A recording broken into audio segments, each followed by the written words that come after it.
이번 주 주요 정치 이슈가 뭐가 있을지 알려드리겠습니다. 이분이 오시는군요. 네, 대통령의 국회 시정연설이 내일 10월 31일 있을 예정입니다. 뭐라고 얘기를 하실까요? 아마 안녕하십니까 대통령입니다. 내년도 예산 긴축재정 국회가 좀 도와주십시오. 어려운데 해품이 이러지 않을까 역시 싶습니다. 성대모사는 알겠습니다. 분위기 살리는 차원에서 해봤습니다. 네. 이 여야가 특별히 합의를 했다고 합니다. 네. 야유나 손팻말은 자제하기로 합의한 만큼 이전의 국회 연설과는 좀 다른 모습이 보여지지 않을까 기대가 됩니다. 조교님들, 내일 혹시 예상되는 분위기가 있습니까? 박진호 조교님. 네. 아마 지금 민생 경제에 대한 로드맵을 좀 말씀하시지 않을까 이런 네. 생각이 되고 아마 민생 이야기를 많이 하셔서 우리 네. 국민들의 기대에 부응하지 않을까 이렇게 생각하고 있습니다. 민생을 걱정하는 대통령이. 네.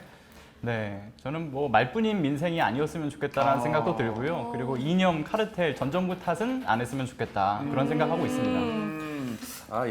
투쟁님 무서워요. 여기서도 불꽃이 튀기고 네. 있습니다. 네, 주목 이슈 탑 탑3 3위부터 알아보겠습니다. 네, 아까 말씀하셨다시피 네. 연일 민생을 강조하시는 윤석열 대통령의 민생 드라이브가 눈에 띕니다. 맞아요. 네. 안녕하십니까 대통령입니다. 나도 그 민생 현장으로 더 파고들겠습니다. 참모들도 책상머리만 앉아있지 말고 민생 속으로 좋아 빠르게 가! 쓴소리들 하세요 쓴소리들. 이러지 않을까 네, 하는 생각이 대통령님. 듭니다. 네. 제가 대통령이 아니에요. 네. 네네네. 착각할 뻔했어요. 그렇습니다. 예. 그럼 여기에 대한 이재명 더불어민주당 대표의 반응은 어떨까요? 예, 역시 말보다는 실천이 중요하죠. 말 따로 행동 따로. 요즘 말로 말 따 행 따. 이런 정부 여당의 태도는 국민을 기만하고 우롱하는 처사 아닌가 싶습니다. 이런 또 네. 응수가 있었습니다. 네, 있습니다. 2위를 한번 살펴볼까요? 네, 2위는 인요한 국민의힘 혁신위원장이 혁신위원들을 인선하고 당 네. 혁신의 첫 발을 뗐다는 소식입니다. 그렇습니다. 이 인유한 연장 제가 성대모사 또 준비했습니다. 가면은 준비하지 않았는데 그래요? 비운계가 안 들어와 있다고 걱정하지 마세요. 쓴소리는 제가 많이 할 겁니다. 네, 알겠습니다. 대통령 성대모사가 비슷하네요. 네, 아닙니다. 얼굴이 화끈화끈거립니다. 다음에 더 준비하겠습니다. 네. 다음으로 1위는요? 네, 1위는 저희 너무 슬픈 날이었죠. 어제 29일은 이태원 참사 1주기였는데요. 네. 여야 그리고 정부 모두 한 목소리로 안전한 대한민국을 다짐했습니다. 그렇습니다. 꼭 실천해 주시길 간곡히 부탁드리겠습니다. 네, 원래 정치의 본령은 올바른 정치는 국민의 눈물을 닦아주는 데서 시작하는 거 아니겠습니까? 이런 정치, 네. 정직한 정치 오늘도 한번 배워보겠습니다. 자, 그러면 본격적으로 수업 시작합니다.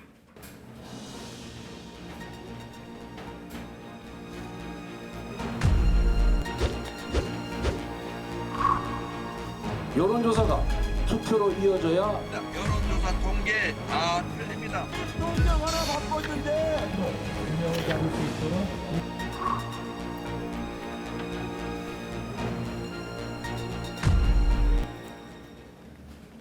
네, 민심은 곧 현심이다. 이 정치인들의 단골 메뉴 중에 하나입니다. 단골 멘트 중에 하나입니다. 메뉴랍니다. 배고파요. 지금. 네네네네. 네, 그렇습니다. 이 정치권에서 민심을 빠르게 파악하기 위한 수단이 있습니다. 바로 여론조사입니다. 이 정치인들에게는 시험 성적표 같은 겁니다. 그러다 보니까 네. 민감해도 너무 민감해요. 이 성적표가 나오면 저조한 성적표를 받은 측에서는 여론조사가 아니라 이거 조작 아니냐, 여론조사가 아니라 여론조성 아니냐 이런 목소리까지 나오고 있습니다. 얼마 전에 홍준표 시장님도 한 말씀 또 하셨죠? 그렇습니다. 홍준표 시장께서 한 말씀 하셨습니다. 네. 안녕하십니까. 대구시장 홍준표입니다. 사이비 여론조사가 세상을 어지럽히고 있어요. 아주 배배거에 방자하단 말이야. 참. 요즘 시장님 좀 지지율이 마음에 안 드시는 모양입니다. 그쪽은 누구요? 방자하게 어떻게 말씀을 그래 함부로 해요. 특정 의도를 갖고 여론을 인자 조작하는 업체는 정비를 해야 된다. 리페어 해야 된다. 네, 그래 봅니다. 네. 시장님 오신 줄 알았어요. 그렇습니까? 네, 깜짝 놀랐네요. 네. 네. 어쨌든 이 여론조사, 네. 성주 씨는 여론조사를 보면서 가장 궁금했던 게 있습니까? 사실 네. 여론이란 거는 하나잖아요. 그렇죠. 근데 어떤 데선 지지율이 높은데 그게 어떤 데서 또 낮고 그래서 저는 솔직히 보면서 잘 모르겠더라고요. 그래서 저는 이게 왜 이렇게 들쭉날쭉한지 그게 가장 궁금했던 것 같아요. 맞아요. 네. 그거는 이따가 이따가. 일타 강사님께 한번 여쭤보겠습니다. 네, 총선이 다가올수록 여론조사를 둘러싼 논란은 점점 커질 텐데요. 네. 먼저 조교님들께서 속성으로 예습을 좀 해주시죠. 네, 한 번 해병은 영원한 해병. 우리 박진호 조교님, 지금과 같은 여론조사가 시작된 거는 역사가 언제부터입니까? 근데 이게 예습하기 전에 저희가 복습을 먼저 해야 아, 복습해야 됩니까? 복습을 해야 되는데 예, 예. 네. 성주 씨 저번에 주제가 국감이었습니다. 네. 네. 국감을 처음 시작한 나라가 어디였죠? 영국이요. 우리 다행이다. 시청자분들께서도 지금 다 알고 계셨을 미국 겁니다. 아니야? 이렇게, 영국. 영국이에요? 이렇게 복습, 예습 철저한 방송입니다. 네. 여론조사 시작된 거는 네. 오늘날처럼 과학적인 여론조사가 발전하기 시작한 것은 20세기 초에 미국에서부터 시작됐습니다. 네. 그 미국에서 미국 대통령 1824년 미국 대통령 선거에 시작이 됐었는데 예.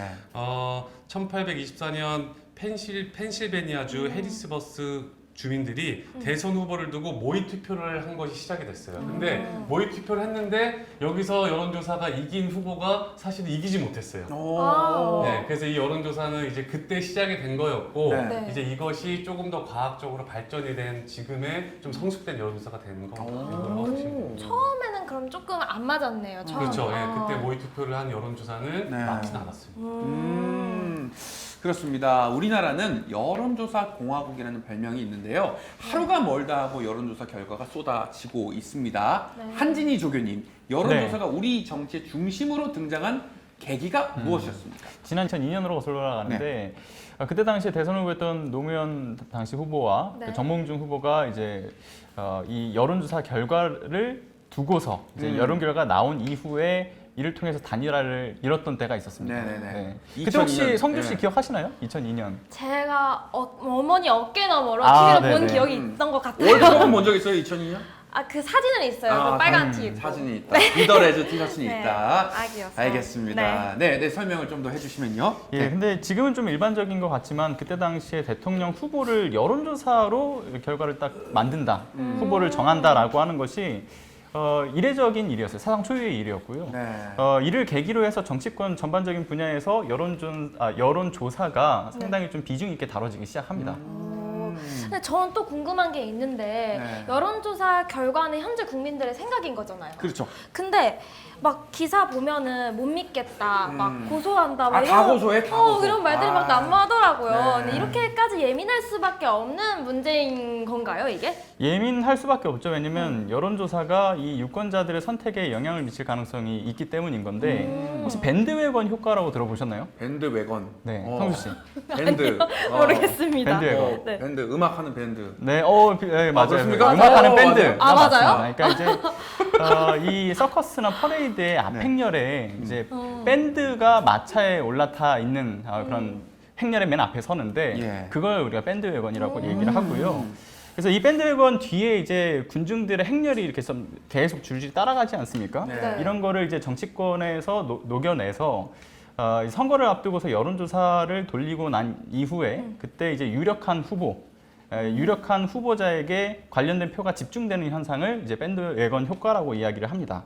그러니까 수요가 다른 사람들의 수요에 따라서 이렇게 같이 간다라고 보는 건데 조금 더 쉽게 얘기를 하면은 네. 대세에 좀 따른다 이렇게 보시면 될 것 같아요. 오, 그런데 여기서 대세에 조금 더 쉽게 설명하면 이게 일반적으로 마케팅에서 좀 많이 활용이 되죠. 이를테면 유명 연예인이 산 제품을 따라서 산다든가 또는 뭐 그런 경우도 있죠. 뭐 주문 폭주, 마감 임박 네. 이런 게 이제 밴드웨건 효과를 좀 염두에 두고서 이런 마케팅 효과를 활용하는 경우가 최근에 좀 있습니다. 예전부터 꽤 있어 왔죠. 그렇기 때문에 후보 입장에서는 이 여론조사의 결과를 두고서 거기에 대세의 흐름을 따라간다는 거에 대해서의 그 민감한 반응들이 있는 겁니다. 근데 듣고 보니까 예시를 들어주셨잖아요. 네. 저도 그랬던 것 같아요. 막 아. 학교 다닐 때 검정 롱패딩 같은 게 유행한다 싶으면은 막 네. 다 쟁여두고. 맞아요. 네, 다 다 하나씩은 사요. 있으시잖아요. 네. 그런 것 같아요. 그쵸? 그렇죠. 그 정치권에서의 어떤 바람, 대세론 이런 게 다 밴드웨건 효과의 기능인 거죠. 안녕하십니까. 깜짝이야. 한동훈입니다. 대세론이요? 저는 그렇게 생각한 적이 없고요. 그건 억측입니다. 억측. 그리고 밴드웨건 효과를 말씀하셨는데요. 그건 의도적으로 한쪽만 부각시키는 것이다. 이렇게 말씀드리고 싶고, 기성수 씨, 네. 혹시 언더독 효과를 아시나요? 아 저요 언더독이요. 예. 언더 강아지 이름은 아닐 거고. 조교님 강아지를. 한 번만 도와주세요. 네네네. 그 독이 강아지의 도그 맞습니다. 오. 아, 맞아요? 그 투견 시합 때 이제 밑에 깔린 강아지 이제는 이제 경쟁에서 밀린 강아지를 언더독이라고 하는데요. 예. 이제 경쟁에서 열세에 있는 사람에게 연민이 생기고 좀 동정이 생겼을 때 이제 우리의 집중과 표가 집중된다. 오. 이제 요런 이야기를 언더독 효과를 본다. 이제 이렇게 보는. 그러면은 이 얘기가 하고 싶었던 건 맞아요. 시청자분들이 이 세 분보다 저를 응원해 주시는 것 같은 거 아닐까요? 기성주 씨, 그런 개드립은 치지 마십시오. 약자 코스프레는 금지입니다. 진정한 약자는 누굽니까? 네. 저는 지금 언더독 효과를 노리고 있습니다. 네, 그렇습니다. 이렇게 여론조사의 역사와 함께 여론조사 결과에 웃고 네. 우는 이유까지 한번 알아봤습니다. 우리 댓글 한번 볼까요? 네. 네.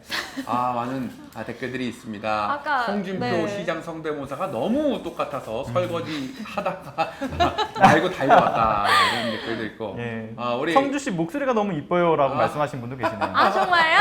감사합니다. 본인이 아까 남기셨더라고요.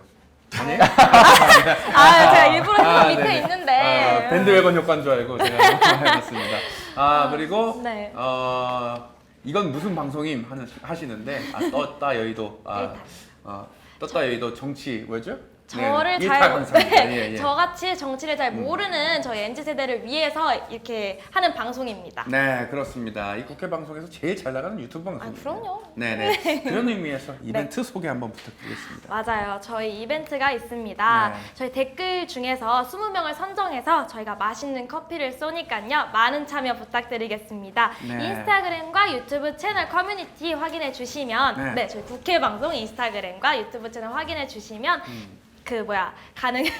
당첨자 확인 가능하시니까요. 네. 꼭 봐주세요. 이거 어렵지 않습니다. 죄송합니다. 10초면 합니다. 네. 그럼요. 많은 참여 동료 부탁드리겠습니다. 네.